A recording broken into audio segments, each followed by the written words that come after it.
AITA for refusing to host Thanksgiving after my sister handed out a family code of conduct contract. Thanksgiving has always been my favorite holiday. For as long as I can remember, it's been a day of warmth, good food, and the kind of familial chaos that's somehow both maddening and comforting. When I bought my house 5 years ago, I made it my mission to host every Thanksgiving. I love everything about it: the early morning bustle of cooking, the smell of turkey roasting in the oven, the inevitable dance of too many people in the kitchen, and even the minor disasters, like forgetting to defrost the rolls or accidentally doubling the sugar in the sweet potatoes.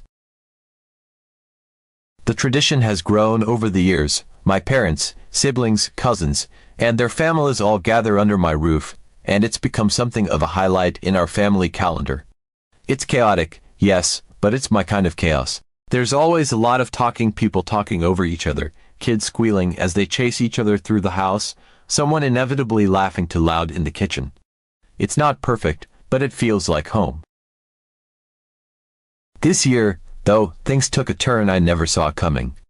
My younger sister, Emily, who's 29, has always been a bit of a perfectionist. From as far back as I can remember, Emily has had a knack for structure and control that could put a military commander to shame. Growing up, she was the kid who'd rewrite her school notes 3 times to get them just right and organize her closet by color, season, and type of fabric. Family vacations with her were something else entirely. She didn't just pack her suitcase, she made checklists for everyone else's.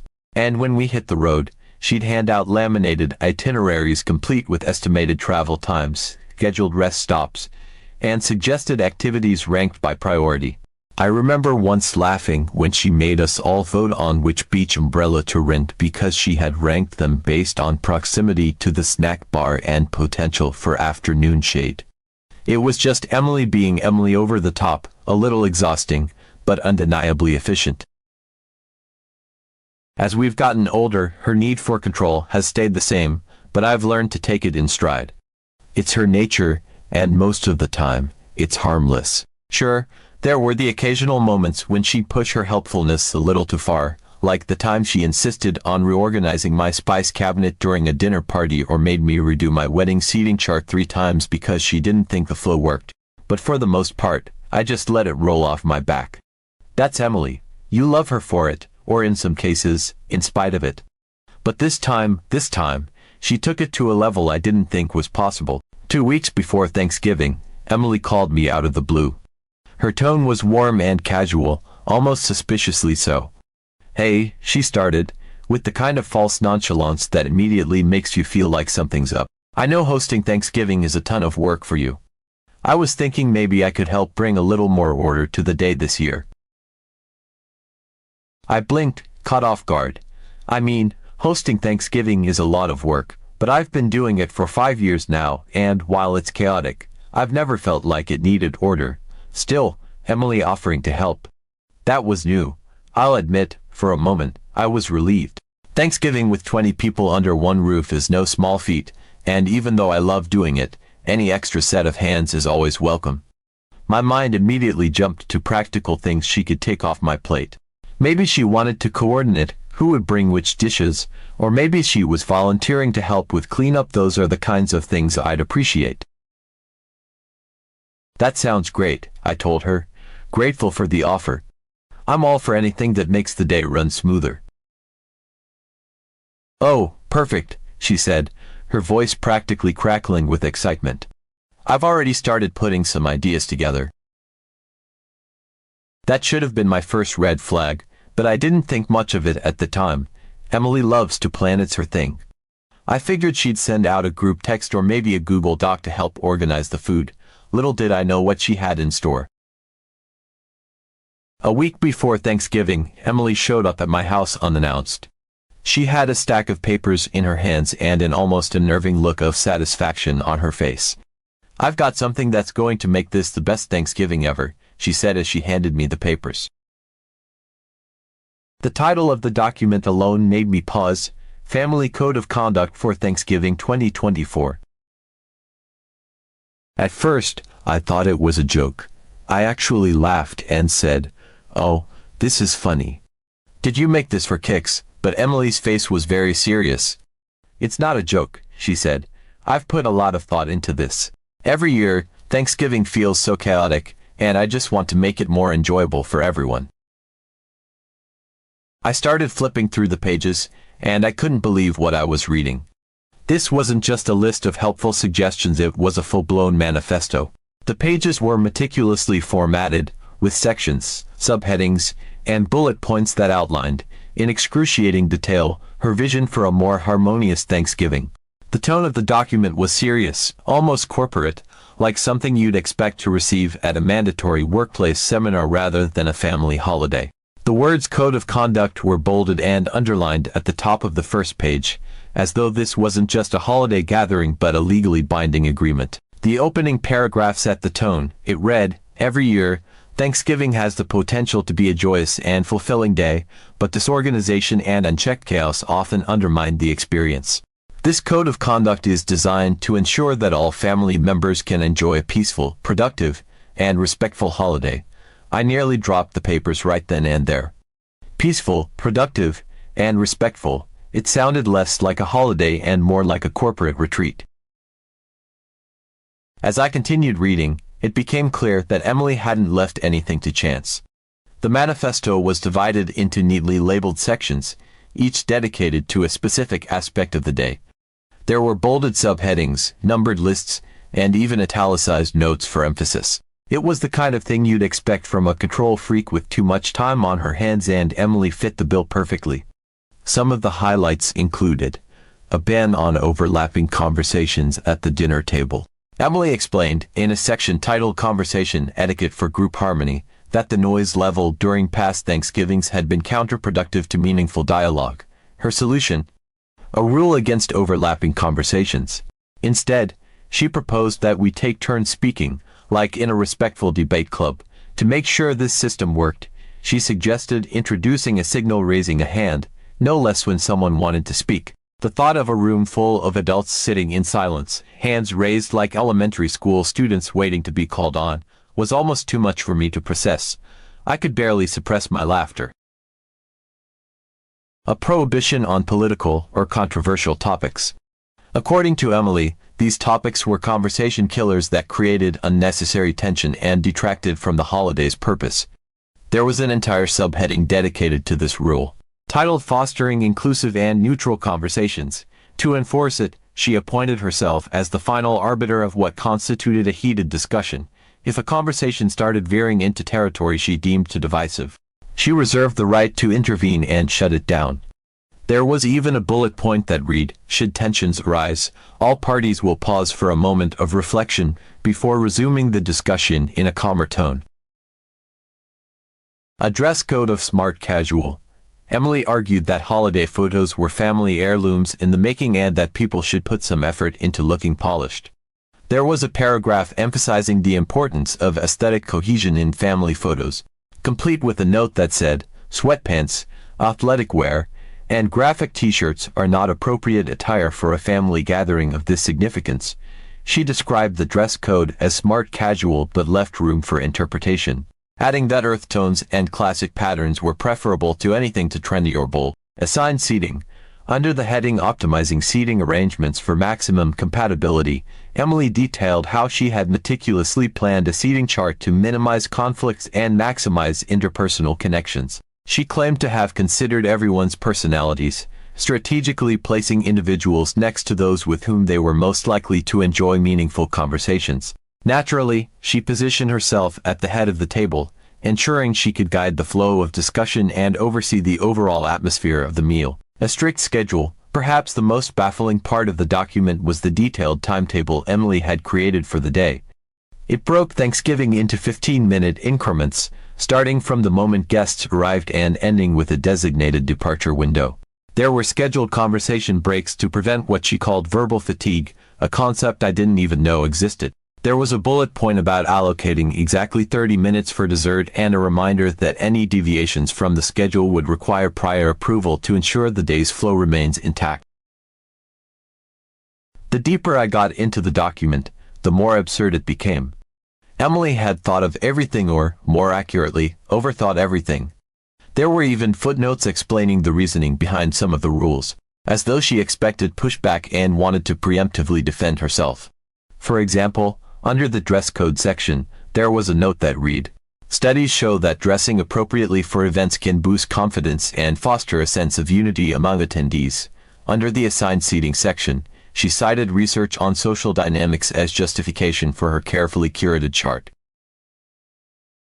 I couldn't believe what I was reading. This wasn't just a list of ideas to make the day easier. This was a full-blown takeover of Thanksgiving, complete with policies, procedures, and even a vague threat of enforcement. It was so over the top that for a moment, I wondered if she was pranking me. But no, this was classic Emily, overly structured, uncomfortably rigid, and completely tone-deaf to the fact that no one else in the family would ever agree to this. By the time I finished skimming the document, my head was spinning. This wasn't Thanksgiving. This was a dystopian family experiment disguised as a holiday. I was stunned. I didn't know whether to laugh, cry, or call someone for backup. "Emily," I said, trying to keep my voice steady, "this is a lot. Don't you think it'll make things better?" She asked, completely earnest. "Every year, it's so chaotic. This will help everyone enjoy the day more." I tried to reason with her. "Thanksgiving is supposed to be chaotic," I said. "That's part of the charm. It's messy and loud and a little imperfect, but that's what makes it feel real. I don't think anyone wants to follow a code of conduct." She didn't take that well. "You're not taking this seriously," she said, crossing her arms. "I'm just trying to help, and you're being dismissive, because it's ridiculous," I said. "If you want Thanksgiving to be that structured, maybe you should host it yourself." I didn't expect her to take me up on that, but she did. Within hours, she sent out a mass email to the entire family, announcing that she would be hosting Thanksgiving this year instead. She attached the family code of conduct and insisted that everyone read and sign it before attending. She even included a line that said, "Failure to adhere to the code of conduct will result in immediate removal from the premises." The family response was mixed, to say the least. My mom called me and said I should have just gone along with it to keep the peace. My brother, Mike, who has zero tolerance for Emily's antics, declared that he wasn't going anywhere that required a holiday constitution. My dad, ever the diplomat, tried to mediate, but even he couldn't convince Emily to back down. Now, the family is completely divided.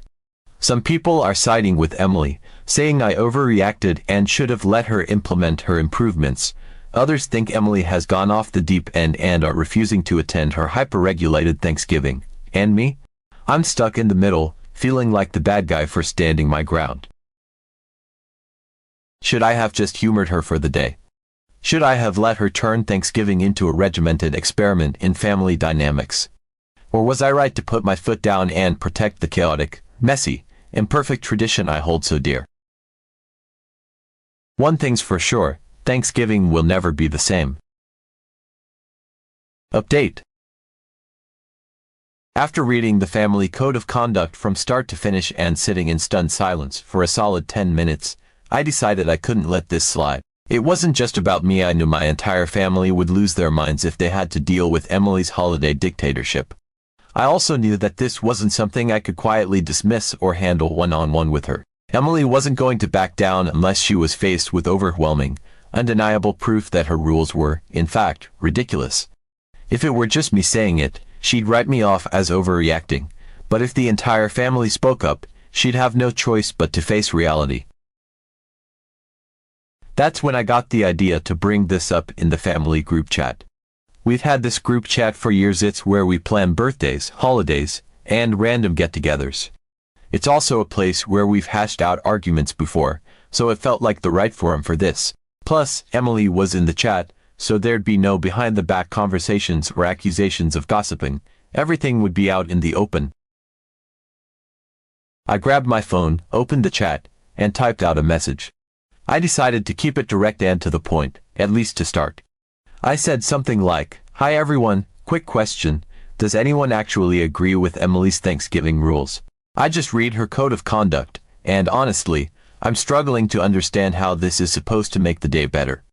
I'd love to hear everyone's honest opinions." Almost immediately, my phone started buzzing with replies. The first few were cautious, which I expected.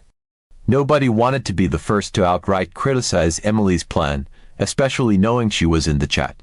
My mom was the first to respond, saying something vague about how Emily means well and how we should all try to get along. My cousin Sarah chimed in with a message that was so neutral it was almost comical. I haven't really thought about it. What does everyone else think? It was clear no one wanted to touch this with a 10-foot pole. But I wasn't about to let the conversation fizzle out. I replied quickly, saying, I'm asking because I'm genuinely against these rules. I think they're unnecessary, overcomplicated, and honestly, they take the fun out of Thanksgiving. I'd like everyone to share their honest opinions, even if Emily is in this chat. I think it's important that she sees how we all feel. That's when the floodgates opened. My brother Mike, who has always been the most outspoken member of the family, didn't hold back. He said something along the lines of, I'll go first. This whole code of conduct thing is insane. Thanksgiving isn't a board meeting. We don't need assigned seating or hand-raising at the dinner table. I'm all for keeping the peace, but this is way over the top. Once Mike spoke up, it was like a domino effect. My cousin Rachel, who is usually very diplomatic, said she agreed completely. Thanksgiving is supposed to be relaxed and fun, she wrote. These rules sound stressful and unnecessary. I'd rather have the usual chaos than sit through some overly structured version of the holiday. Even my dad, who rarely gets involved in family disputes, weighed in. He said, I think Emily is trying to help, but this feels like too much. I don't think we need rules to enjoy Thanksgiving. One by one, the messages started rolling in. People were polite, but the sentiment was clear. Nobody supported Emily's rules. My aunt chimed in, saying she didn't see the point of a dress code and thought the assigned seating idea was awkward and forced. My cousin Jake said he couldn't believe we were even having this conversation and that he was firmly on Team Chaos.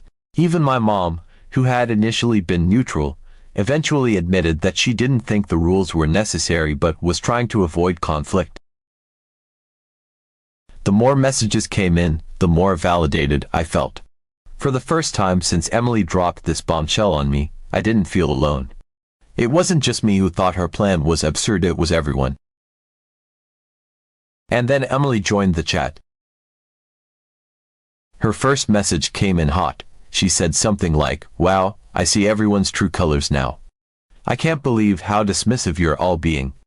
I put a lot of thought into this because I wanted to make Thanksgiving better for everyone, and this is the response I get. Unbelievable. Her message was dripping with indignation, and I could practically hear the anger in her tone. She followed up quickly, saying, you all clearly don't understand the value of structure. These rules aren't just for me, they're for all of us. They're meant to reduce stress and make the day more enjoyable. If you'd just give them a chance, you'd see that I'm right. The chat exploded after that, and it was as if everyone had been waiting for someone to give them permission to really speak their mind.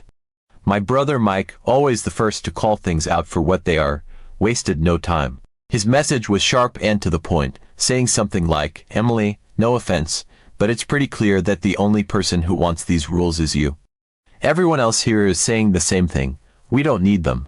Thanksgiving is fine the way it is. He didn't sugarcoat anything, which was classic Mike, and I could almost picture him sitting at his kitchen table, shaking his head in disbelief while typing. That seemed to open the floodgates. The responses started coming in rapid succession, each one more pointed than the last. My cousin Rachel, who normally tries to keep things calm and diplomatic, surprised me by being surprisingly direct.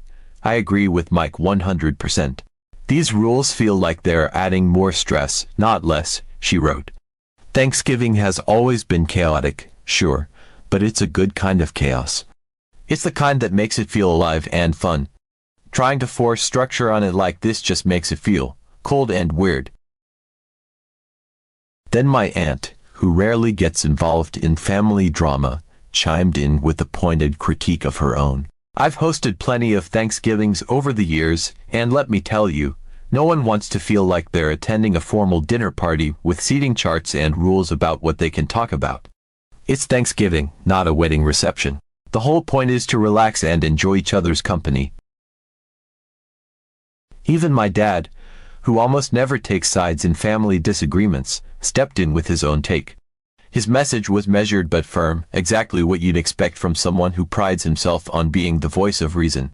Emily, I know you're trying to help, and I can appreciate the effort, but Thanksgiving doesn't need to be fixed. It's one day out of the year where we all come together and just enjoy being a family. The last thing it needs is rules and regulations. You could practically feel the collective energy in the chat shift. Each new message seemed to amplify the sentiment that Emily's plans were not only unnecessary but actively detrimental to the spirit of the holiday. For the first time, I started to feel like I wasn't alone in thinking her code of conduct was completely over the top. It was clear that everyone else was on the same page, or at least close enough, but Emily, predictably, was not ready to back down. She came back into the conversation with what I could only describe as a mix of frustration and condescension. "You all just don't get it," she wrote. "These rules aren't about taking the fun out of Thanksgiving, they're about making it better for everyone. You're all so used to the chaos that you don't even realize how much better things could be with a little bit of structure. I'm doing this for the benefit of the family, whether you realize it or not." Her insistence that she was doing this for the benefit of the family was met with immediate pushback. People started replying almost simultaneously, their messages popping up faster than I could read them.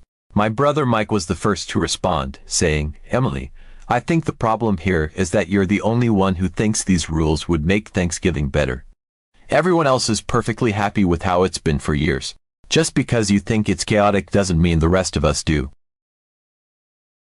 Rachel followed up quickly, saying, "Exactly. The chaos is what makes it feel like a real family holiday. Trying to strip that away with rules and timetables doesn't make it better, it just makes it feel artificial."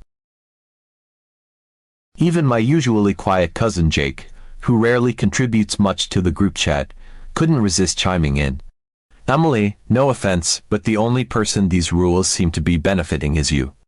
Nobody else wants to raise their hand to speak or stick to some dress code. It's Thanksgiving. We just want to eat and have a good time." Emily, however, was determined to dig her heels in. She replied with a lengthy message about how everyone was being short-sighted and how they didn't understand the value of structure. She wrote something about how chaos may feel normal, but it's not the best way to create meaningful family moments, and how her rules were designed to bring out the best in everyone. At that point, the chat began to take on a more sarcastic tone. Someone, probably Mike, sent a string of laughing emojis in response to Emily's message, followed by, "Emily, you're talking about Thanksgiving like it's a corporate seminar. Nobody is showing up to elevate anything. We're showing up to eat, laugh, and probably argue about who forgot the cranberry sauce.